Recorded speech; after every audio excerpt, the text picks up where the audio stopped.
নবম শ্রেণীর ছাত্রদেরকে বলছি, তোমরা তোমাদের ফিজিক্যাল সায়েন্স ক্লাসের জন্য খাতা এবং কলম নিয়ে বসে পড়ো।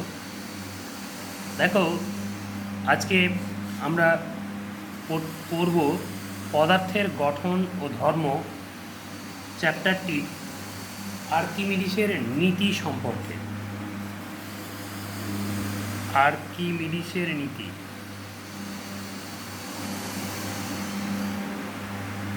খুব সহজ একটা জিনিস আমি তোমাদের এখন বোঝাবো, মন দিয়ে শোনো। আমি কি বলছি সেটা মন দিয়ে শোনো। প্রথমে আমরা প্লবতা জিনিসটা জানব। প্লবতাকে আমরা ইংরেজিতে বলি বোয়ান্সি, BUOYANCY। বোয়ান্সি মানে হচ্ছে প্লবতা। আমি একটা ছোট্ট উদাহরণ দিয়ে জিনিসটাকে বলছি। দেখো, তোমরা অনেকেই কিন্তু কুয়ো থেকে বালতি করে জল তোলো।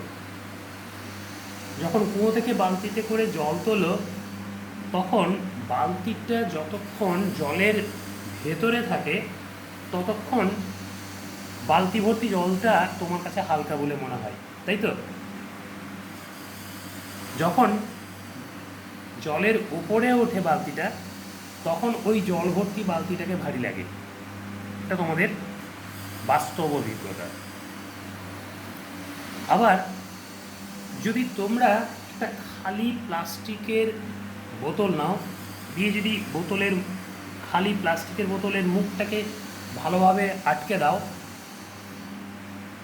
তারপর জল ভর্তি বালতির মধ্যে যদি ওই প্লাস্টিকের বোতলটা, যার মুখ বন্ধ করা, সেটাকে ডোবাতে চেষ্টা করো, তখন মনে হবে যে জল ওই বোতলটাকে উপরের দিকে ঠেলে তুলে দিচ্ছে। কি তাই মনে হয় তো? এটাও কিন্তু তোমরা বাস্তবে করে দেখতে পারো।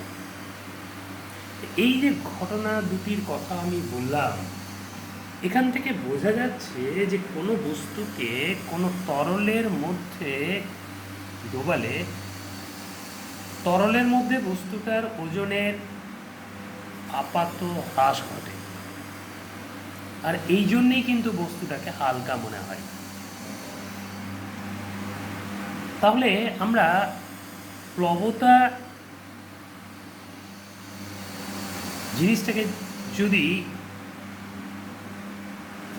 ব্যাখ্যা করি, তাহলে বলবো যে তরলে একটা বস্তুকে ডোবানো অবস্থায় তরল বস্তুটার উপরে একটা ঊর্ধ্বাভিমুখী বল প্রয়োগ করে, যেটা হচ্ছে প্লবতা। তাহলে প্লবতাটাকে আমরা কেমন করে ডিফাইন করব, সংজ্ঞা কিভাবে দেব? কোনো বস্তুকে কোনো প্রবাহীর মধ্যে, প্রবাহী মানে তরল বা গ্যাস, যা প্রবাহিত হতে পারে, anything which can flow, that is a fluid, সেটাকেই আমরা প্রবাহী বলি।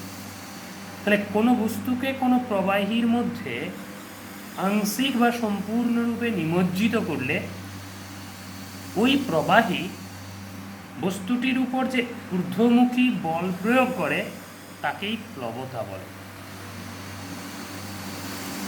এখন আমি শুধু বলছি, তোমরা শোনো, পরে আমি ডিটেলসে সমস্ত নোটসটা তোমাদেরকে পাঠাবো। কিন্তু এখন যেটুকু লেখার দরকার হবে, আমি যা লিখছি সেগুলো কিন্তু তোমরা রাফ খাতায় লেখো।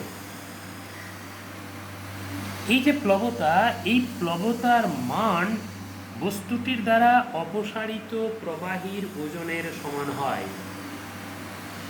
এখন এই প্লবতার বৈশিষ্ট্যগুলি কি কি আমরা জানব। প্লবতার বৈশিষ্ট্য,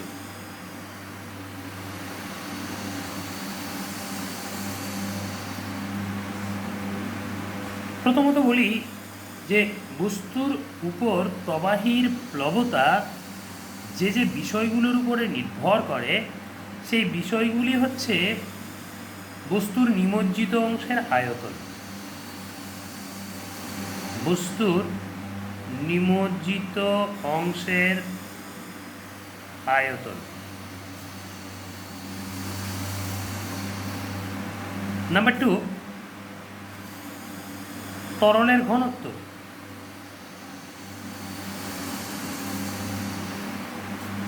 নাম্বার 3, স্থানীয় অভিকর্ষজ ত্বরণ, যেটাকে আমরা স্মল জি দিয়ে ডিনোট করি। নাম্বার 2, দ্বিতীয় বৈশিষ্ট্য। তাহলে এটা গেল প্রথম বৈশিষ্ট্যের কথা, অর্থাৎ প্লবতা যেসব বিষয়গুলোর উপর নির্ভর করে সেগুলো আমরা জানলাম, এই 3টে। এবার দ্বিতীয় বৈশিষ্ট্যের কথায় আসি। প্রবাহীর মধ্যে সম্পূর্ণ নিমজ্জিত অবস্থায় বস্তুটি কতটা গভীরতায় আছে তার উপরে কিন্তু প্লবতা নির্ভর করে। এই যে গভীরতা, এইচ, কোন একটা প্রবাহী তার মধ্যে বস্তুটা সম্পূর্ণ নিমজ্জিত অবস্থায় কতটা গভীরতায় আছে, এই গভীরতার ওপরে কিন্তু প্লবতা নির্ভরশীল। তাহলে এটা একটা বৈশিষ্ট্য। তৃতীয় বৈশিষ্ট্যের কথায় আসি। দেখো, আমরা কোনো প্রবাহীর যে প্লবতা, সেই প্লবতা কিন্তু বস্তুটার ওজনের বিপরীত দিকে ক্রিয়া করে। কোন একটা বস্তু, এই বস্তুটার ওজনটা কাজ করে নিচের দিকে, আর প্লবতাটা কাজ করে কিন্তু উপরের দিকে। তাহলে দেখতে পাচ্ছ, ওজন যেদিকে কাজ করছে, প্লবতা কিন্তু তার বিপরীত দিকে কাজ করছে। তাহলে কোনো প্রবাহীর প্লবতা বস্তুটির ওজনের বিপরীত দিকে ক্রিয়াশীল। তাহলে এটাও একটা বৈশিষ্ট্য। চতুর্থ বৈশিষ্ট্যের কথায় আসি। বস্তুর যদি আয়তনটা অপরিবর্তিত থাকে, বস্তুর আয়তন ভি, এটা যদি কনস্ট্যান্ট হয়, তাহলে সেক্ষেত্রে সম্পূর্ণ নিমজ্জিত বস্তুর উপর প্লবতা তার আকৃতি, অবস্থা বা ভরের উপর নির্ভর করে না। তাহলে দেখো, এই যে প্লবতা, এই প্লবতা is not a function of বস্তুর আকৃতি, বস্তুর অবস্থা এবং বস্তুর ভর। তাহলে দেখো, যখন সম্পূর্ণ নিমজ্জিত রয়েছে, আবার বলছি, মন দিয়ে শোনো, যদি বস্তুর আয়তন স্থির থাকে, কনস্ট্যান্ট মানে স্থির, অপরিবর্তিত, কনস্ট্যান্ট মানে অপরিবর্তিত, বস্তুর আয়তন অপরিবর্তিত থাকলে সম্পূর্ণ নিমজ্জিত অবস্থায় বস্তুর উপর যে প্লবতা, সেই প্লবতা বস্তুর আকৃতি, অবস্থা এবং ভরের উপর নির্ভর করে না। যার জন্য এটাকে লিখছি নট ফাংশন অফ, মানে অপেক্ষক নয়। বস্তুর আকৃতি, অবস্থা এবং ভরের অপেক্ষক নয় প্লবতা। দ্বিতীয়ত, আংশিক নিমজ্জিত অবস্থায়, এটা কিন্তু সম্পূর্ণ নিমজ্জিত অবস্থার ক্ষেত্রে বললাম।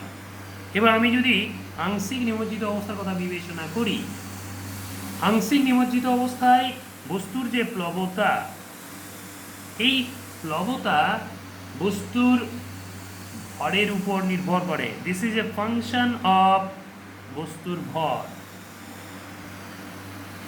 ঠিক আছে। কিন্তু প্লবতা is not a function of বস্তুর আকৃতি বা অবস্থা, বস্তুর আকার বা অবস্থার উপর নির্ভর করে না।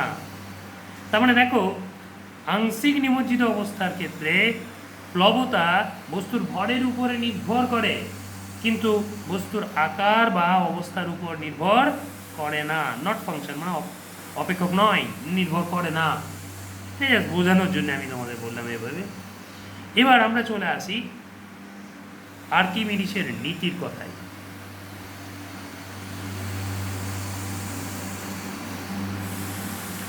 আর্কিমিডিসের নীতি, দেখো, আর্কিমিডিসের নীতিটা কি বলছে, বিবৃতিটা বলি। তোমরা জানো, ক্লাস 7-এ পড়ে এসছো। কোনো বস্তুকে কোনো স্থির তরল বা গ্যাসে আংশিক বা সম্পূর্ণরূপে নিমজ্জিত করলে বস্তুটির ওজনের আপাত হ্রাস ঘটে, এবং বস্তুর ওজনের এই আপাত হ্রাস বস্তু কর্তৃক অপসারিত তরল বা গ্যাস অর্থাৎ প্রবাহীর ওজনের সমান হয়। এটা জানো তোমরা। এটাকে যদি আমরা ব্যাখ্যা করতে চাই তাহলে এইভাবে ব্যাখ্যা করব। আমি ধরে নিচ্ছি কোনো একটা বস্তুর যে প্রকৃত ওজন সেটা W1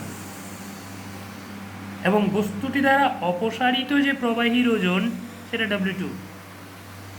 তাহলে আমরা এখান থেকে বলতে পারি যে প্রবাহীতে যখন নিমজ্জিত অবস্থায় রয়েছে বস্তুটা তখন তার যে আপাত ওজন, সেই আপাত ওজনের মানটা হবে W1 মাইনাস W2। W1টা কী বললাম? বস্তুর প্রকৃত ওজন। W2টা কী বললাম? বস্তুটি দ্বারা অপসারিত প্রবাহীর ওজন, এটা W2। তাহলে প্রবাহীতে নিমজ্জিত অবস্থায় বস্তুর যে আপাত ওজন, সেই আপাত ওজন হচ্ছে, এটা বস্তুর আপাত ওজন, মানে প্রবাহীতে নিমজ্জিত অবস্থায় বস্তুর আপাত ওজন হচ্ছে W1 মাইনাস W2। ঠিক আছে? এটাই হচ্ছে আর্কিমিডিসের নীতি ব্যাখ্যাটা। তাহলে এখান থেকে আমরা দেখো বলতে পারবো বস্তু দ্বারা অপসারিত যে প্রবাহীর ওজন সেটাকে যদি বের করতে চাই তাহলে W1 মাইনাস W2 যদি করি তাহলে W1 minus W1 plus W2, তাহলে দেখো W2 পেলাম। এই W2টাই হচ্ছে বস্তুর দ্বারা অপসারিত প্রবাহীর ওজন, যেটা আমি এটা ধরে নিয়েছিলাম W2। প্রকৃত ওজন থেকে আপাত ওজন যদি বিয়োগ করি তাহলে পরেই আমরা বস্তুটি দ্বারা অপসারিত প্রবাহীর ওজন পেয়ে যাব। ঠিক আছে? দেখো এই জায়গাটা বুঝলে কি না? কী করলাম? প্রকৃত ওজন W1 থেকে আপাত ওজন W1 মাইনাস W2টা বিয়োগ করলাম, বিয়োগ করে W2টা পেলাম। সেই W2টা হচ্ছে বস্তুটি দ্বারা অপসারিত প্রবাহীর ওজন। এবার আমরা পরবর্তী অংশে আসি।